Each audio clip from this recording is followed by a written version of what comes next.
Imagina un mundo cubierto por niebla y acero, donde los mares rugen con la furia de los dioses y los hombres viven y mueren por la gloria. Es el siglo IX, en las frías tierras del norte, donde las leyendas nacen entre el trueno y la sangre. Allí, en medio del caos y la fe, un hombre se alzó para desafiar imperios y a los propios dioses. Ragnar Lothbrok, el rey vikingo cuya historia forjó la era de los conquistadores del norte.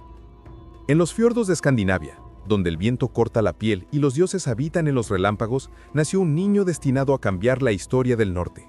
Corría el siglo IX. Era un tiempo de clanes divididos, de guerras interminables y de hombres que buscaban la gloria en la muerte. Su nombre fue Ragnar Sigurdsson, aunque el mundo lo recordaría como Ragnar Lothbrok, el de los pantalones peludos, símbolo de su ferocidad y de su destino. Desde niño, Ragnar mostró una curiosidad inusual por el mundo. Mientras otros jóvenes aprendían a empuñar el hacha, él observaba las tormentas y hablaba del trueno como si lo comprendiera.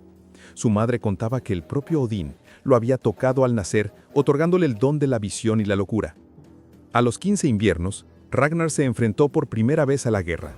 Su astucia en combate sorprendió incluso a los Jarls más experimentados.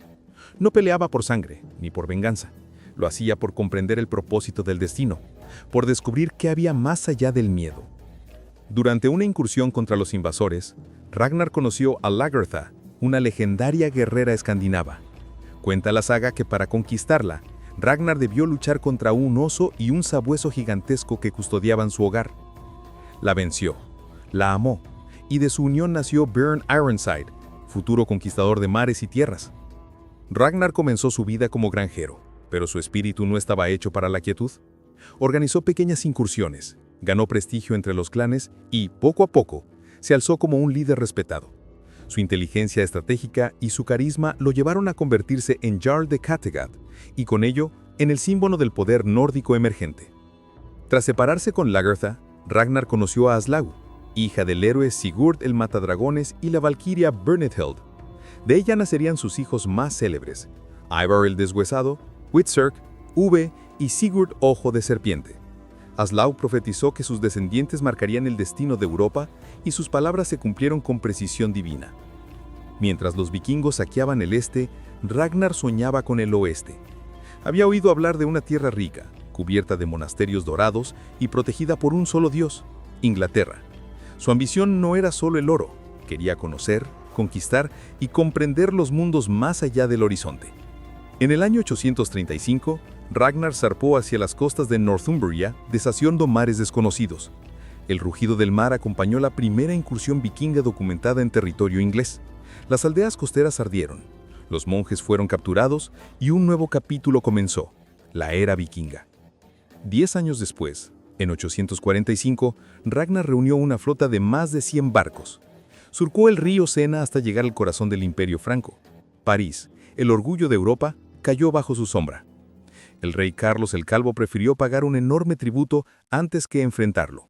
Ragnar había demostrado que ningún imperio estaba a salvo de los hombres del norte.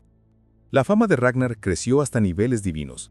Los reinos temblaban al escuchar su nombre, pero la ambición comenzó a consumirlo. El guerrero se transformó en mito, y el mito en peso.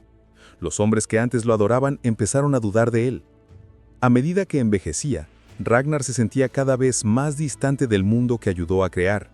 Sus hijos crecieron fuertes y desafiantes. Cada uno quería escribir su propia saga.